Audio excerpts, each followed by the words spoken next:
Alright, Travis Wayne Goodsell. I'm hoping I'll be okay saving the movie while doing another video. We'll see. As I mentioned in the previous video that I'm saving, I'm watching Young Messiah, and there are many errors, but one of the things that many people don't fully understand is Jesus being white. Many blacks are offended, and people are thinking that Jews were more darker skinned, and were not therefore white. But you forget the time period that Jesus is placed in. I'm not going to go into the Gospels as apocalyptic literature in this video. I'm going to take it as it was written. During the Roman period, this tradition carried over from the Greeks, that of the Roman temples, formerly Greek temples, were used for sacral prostitution, where the men would come in from the harvest, give offerings to the gods, and then recreate the creation stories with the act of sex. And so what you have with the Jesus narrative is this time period scenario. One of the scriptural texts that were omitted from the Gospels were the texts about Mary and how she came to be bought by Joseph. And for people to be offended by his past history, it's inappropriate. Just because you don't like history does not mean that you can change history.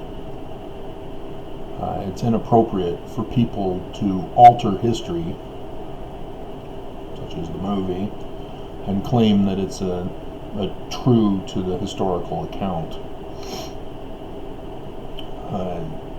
We can't change the crimes of the past, the inhumanity of the past. We just have to report it and understand it in its context.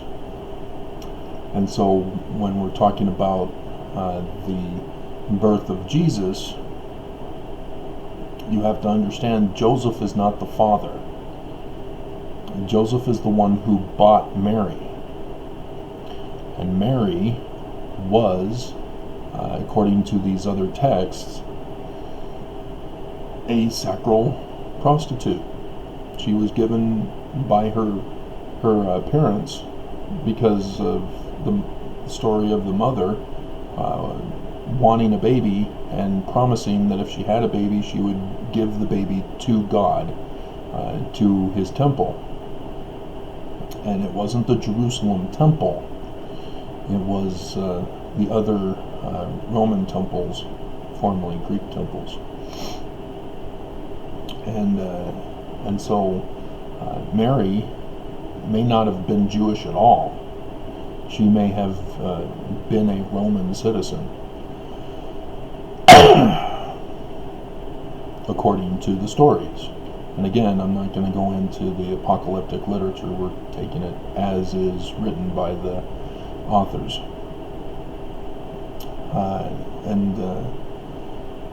And so that would explain why Jesus then would be a white child.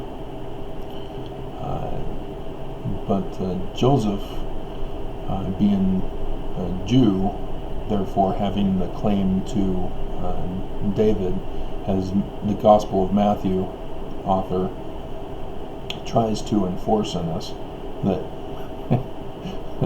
that Joseph was a descendant of David Therefore, Jesus has the right to the throne. And there is claim for that, even though Jesus is not the biological son of Joseph. He would be similar to Moses, where Moses was not the biological prince of Egypt. And so when Moses goes to claim the throne, and see, most people don't understand that. He's trying to appeal that even though he's not the biological heir, he still has a right to the throne as being the adopted, or what actually was not the first wife, son. And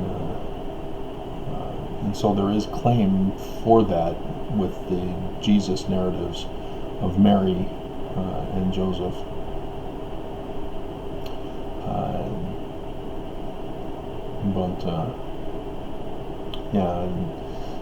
The Egyptian source for the Gospels is blatant if you know Egyptian.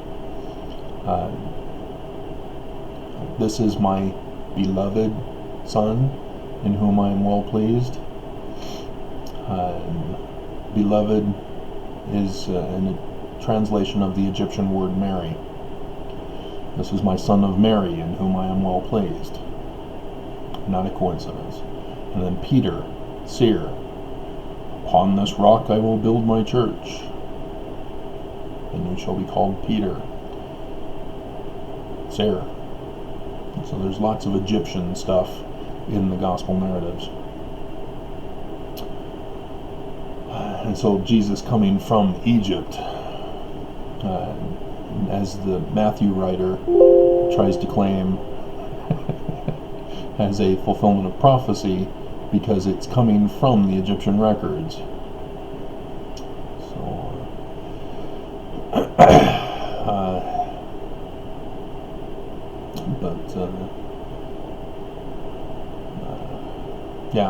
I hope you guys understand that.